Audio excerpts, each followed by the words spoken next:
अब जो है हमारे पास टेक्स्ट फॉर्मेटिंग टैग्स आ गए, ठीक है। तो टेक्स्ट फॉर्मेटिंग टैग्स जो हैं पहले भी हमने पढ़े थे, अब हमारे पास जो है मज़ीद आगे जो हमारे HTML के अंदर यूज़ होते हैं, यानी जब हम कोई स्ट्रक्चर क्रिएट कर रहे होते हैं तो वो स्ट्रक्चर क्रिएट करने के लिए ये टैग्स यूज़ होते हैं। तो सबसे पहले इसके अंदर हमारे पास जो आता है बोल्ड का टैग। कौन सा टैग? बोल्ड का। अब बोल्ड को जो है हम डिनोट करते हैं बी से। बी टैग ओपन भी करते हैं और क्लोज भी करते हैं, यानी किसी भी कंटेंट को अगर हमने मोटा करना हो, जिस तरह हमारे पास ये टेक्स्ट लिखा हुआ है, यहाँ पर हमारे पास नाम आ गया ऑल, एक टेक्स्ट लिखा हुआ है, ठीक है, ऑल। इसको अगर हमने मोटा करना है तो हम किस टैग का यूज़ करेंगे? बोल्ड टैग का।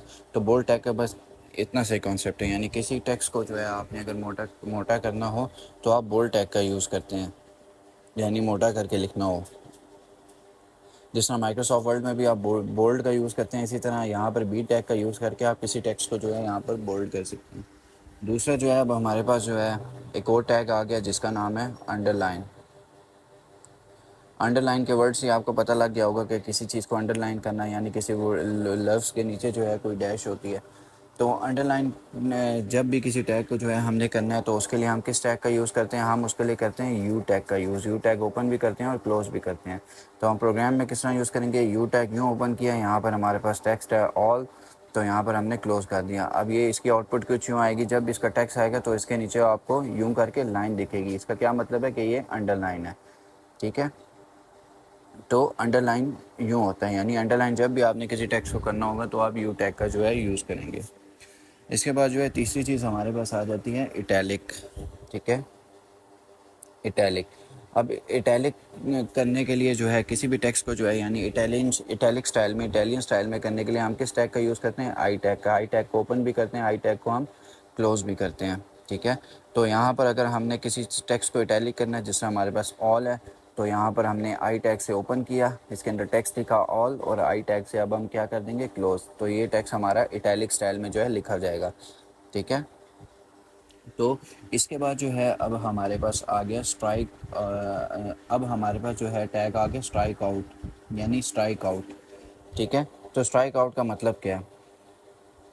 तो स्ट्राइक आउट यानी जब भी आपने जो है किसी टेक्स्ट को हटना हो तब आप इस टैग का जो है यूज़ करते हैं। तो इस टैग को जो है हम डिनोट करते हैं यूँ स्ट्राइक से, जो है हम ओपन करते हैं, ठीक है, और यूँ स्ट्राइक से जो है हम क्या करते हैं?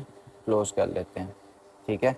अब ये टैग करता क्या है? लेट्स सपोज हमारे पास कोई टेक्स्ट है, ठीक है, यहाँ पर हम लिखते हैं स्ट्राइक, ठीक है, और हमारे पास टेक्स्ट है ऑल, ठीक है, और स्ट्राइक टैग को यहाँ पर हम बंद कर देते हैं, ठीक है।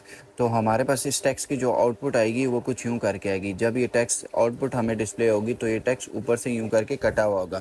तो जब हमने किसी भी टेक्स्ट को काटना हो तो हम किस टैग का यूज़ करते हैं? स्ट्राइक टैग का, ठीक है। तो स्ट्राइक टैग इसलिए यूज़ होता है जब आपने किसी टेक्स्ट को जो है काटना हो। इसके पास जो है हमारे पास जो है सुपर स्क्रिप्ट टैग आ जाता है, ठीक है, सुपर स्क्रिप्ट, सुपर स्क्रिप्ट। अच्छा, सुपर स्क्रिप्ट टैग का मतलब क्या होता है? यानी आपने अक्सर देखा होगा मैथ के अंदर भी कि ए की पावर ए का स्केयर होता है, बी का स्केयर होता है। अब यहाँ पर प्रोग्रामिंग लैंग्वेज में अगर हमने किसी भी टेक्स्ट के ऊपर किसी, यानी जिस तरह हमारे पास एक एलिमेंट आ जाए एक्स का स्केयर हो, ठीक है। अक्सर हम मैथमेटिक्स के जो है, यानी लेट्स सपोज अपनी वेबसाइट के ऊपर क्वेश्चंस अपलोड कर रहे हो, ठीक है, उसमें जो है एक्स का स्केयर जिस तरह जो है अगर हम यूँ लिखें कि एक्स की टू, वो इसको एज आ यूँ तो नहीं लेगा, वो HTML में एज आ यूँ लेगा।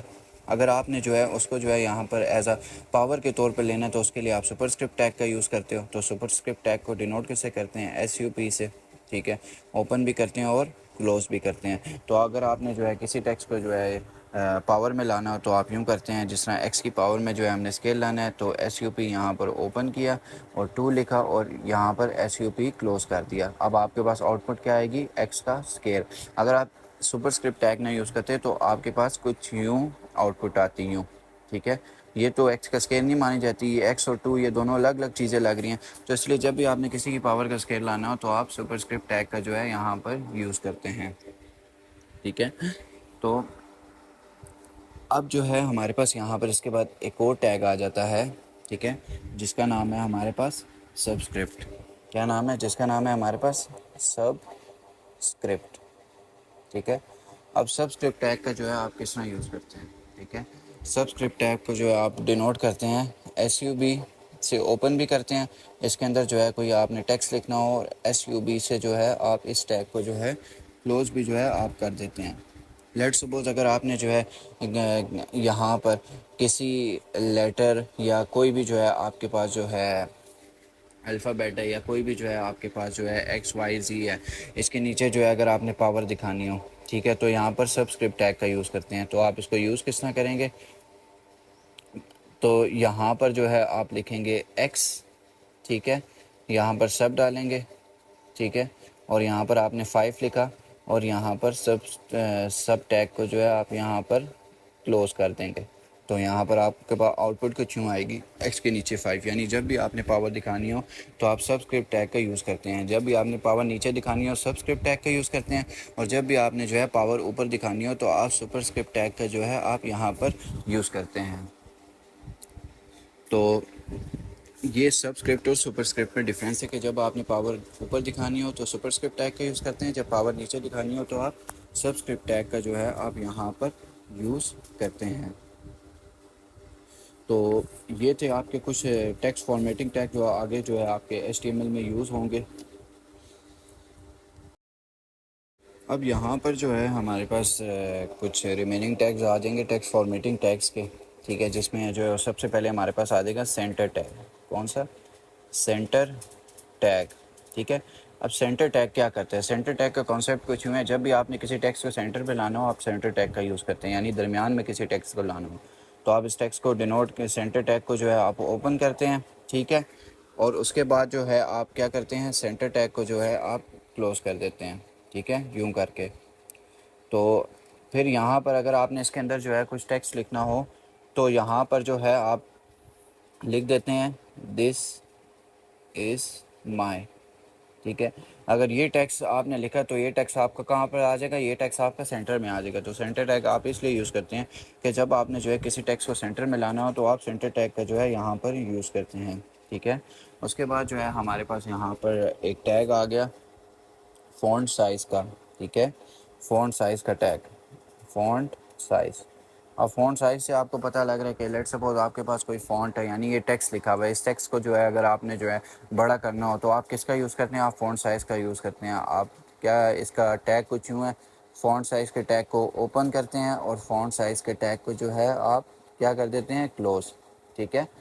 तो यहाँ पर जो है आपने लिखा फ़ॉन्ट साइज़, ठीक है, और यहाँ पर अगर आपने कोई टेक्स्ट लिखना है हेलो वर्ल्ड, ठीक है, और यहाँ पर आपने क्या किया, फ़ॉन्ट साइज़ के टैग को जो है आपने यहाँ पर क्या कर दिया, क्लोज़ कर दिया।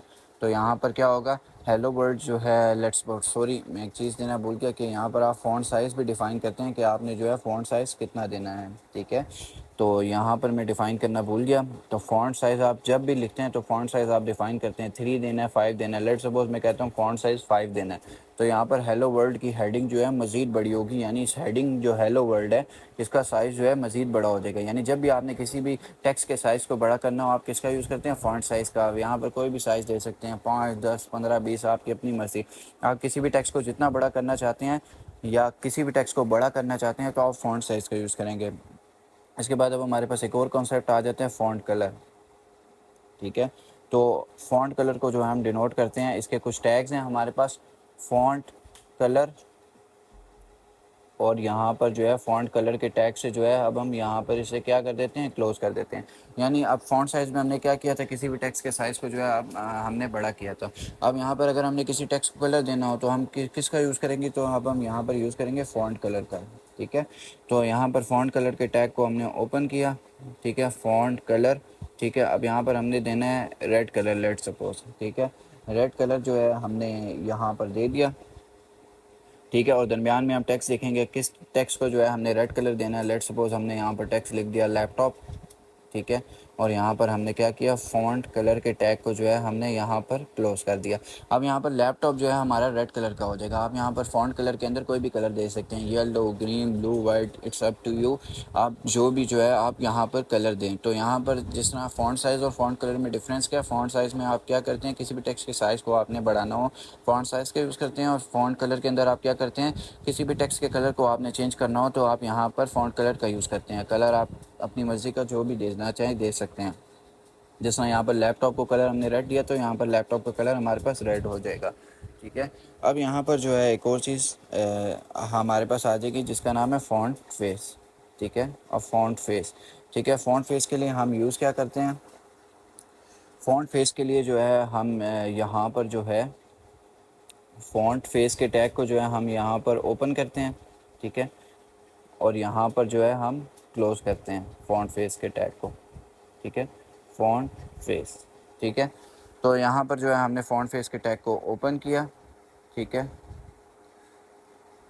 और यहाँ पर अब जो इक्वल आता है इसके अंदर, अब हम फ़ॉन्ट फेस का मतलब क्या मैं आपको बताता हूँ। फ़ॉन्ट फेस का मतलब ये है कि जब भी जो है अब आपने जो है यूँ करना हो कि अगर किसी के टेक्स्ट के स्टाइल को चेंज करना हो, यानी फ़ॉन्ट के स्टाइल को अगर आपने चेंज करना हो, लेट्स सपोज़ फ़ॉन्ट स्टाइल आपने चेंज करना हो, जैसे माइक्रोसॉफ्ट वर्ड के अंदर होते हैं डिफरेंट किस्म के फ़ॉन्ट होते हैं, कैलिबरी होता है, एरियल होता है और बेशुमार किस्म के फ़ॉन्ट होते हैं। इस तरह HTML डॉक्यूमेंट के अंदर भी आपने अगर जो है अपने फ़ॉन्ट को चेंज करना हो, यानी जिससे आपका जो है टेक्स्ट जो है मुख्तलिफ स्टाइल्स का हो जाए, तो उसके लिए आप फ़ॉन्ट फेस का यूज़ करते हैं। फ़ॉन्ट आपके पास डिफरेंट किस्म के हैं, आप इंटरनेट पे भी सर्च कर सकते हैं। वैसे मैं आपको ज़ुबानी बता देता हूँ, कैलिबरी होता है, एरियल होता है और भी जो है बहुत सारे फ़ॉन्ट होते हैं। अब हम चाहते हैं यहाँ पर फ़ॉन्ट फेस क्या रखें, एरियल रखें।